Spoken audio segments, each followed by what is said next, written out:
Hello friends and followers. Welcome back to Phoenix Studios. I'm Phoenix. Thank you for tuning in to the 9th video in a 10-part series on drawing for beginners. Today we will be covering the basics of two-point perspective. So what I'm doing here is I used my ruler and I created a horizon line around the middle of the paper, and then at random points on each end of the horizon line I put two vanishing points, one on each end.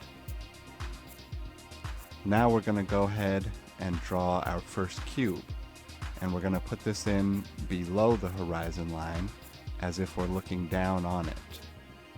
So I just chose a random point and sketched a vertical line in. For this one I just chose the vertical line to be 1 inch long, and then I'm connecting the top and the bottom of that vertical line to the vanishing point on the left side. Now I'm connecting the bottom of that vertical line to the vanishing point on the right side.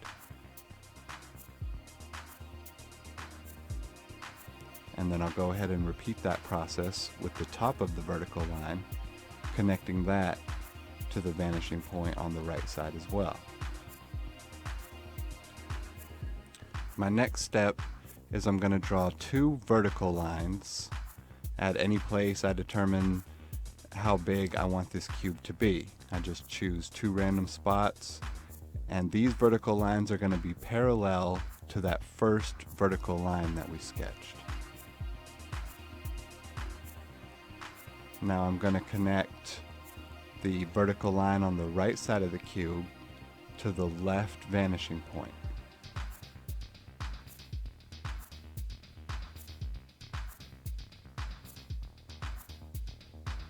And then I'm going to connect the vertical line on the left side of the cube to the vanishing point on the right side.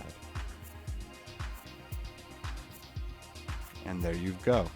You've created a three-dimensional cube using two-point perspective. This one is below the horizon line. Now let's go ahead and do one right on the horizon line so you can see how that looks. So I chose a random point and I made a vertical line that goes halfway above the horizon line and halfway below the horizon line. And then I just repeat the same process of the first cube, connecting the top and the bottom of that line to the vanishing point. At the beginning of the video, you will notice I sketched a value scale. This is something I encourage you to do at the beginning of your drawing sessions when you are first getting started in drawing. It's a great warm-up for your hand, your creative process, as well as your mind-body connection in regards to creating artwork. So now that we've sketched in that cube on the horizon line, I also want to sketch in one above the horizon line. So this one, it'll be like we're looking up at this. That way you'll get three different ideas of how to use this two-point perspective. So I'm just repeating the same process as the first cube.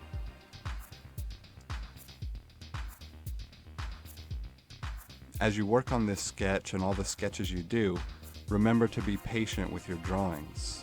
These techniques take time and a lot of practice to grasp. Also, keep in mind that these are just sketches and they are for practice. Therefore, they do not need to be perfect. When we are drawing realistic scenes, it's important for us to learn how to effectively communicate a sense of depth and space, which is what these perspective drawings will do. So now that I've got my three cubes, I'm just going to come in and with a permanent marker, I'm just going to draw over the outline so that we define those cubes a little bit better, makes it a little bit easier for you to see. Don't forget to stay tuned for the giveaway taking place at the end of the 10-part series. In order to enter, make sure you subscribe to the channel and post a comment under the 10th video in the series, explaining one thing you learned from this series that helped you artistically. I will select one random comment to win a free kit of beginner's art supplies.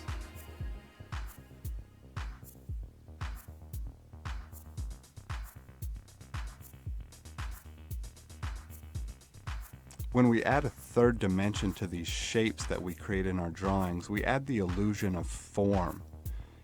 For example, a circle can become a sphere or a cylinder, and a triangle morphs into a cone, or in this example, squares become cubes. When you are able to depict this accurately in your drawings, you powerfully communicate the illusion of realism. So I hope this exercise helped you in some manner. And as always, I thank you for watching, and I look forward to our next session. Now I'm just going to erase those vanishing lines and help you get an idea of how these look just stand alone. As you can see, we were able to create the illusion that these objects are suspended at different points in space. One is level with our eye level, one is above our eye level, and one is actually below our eye level.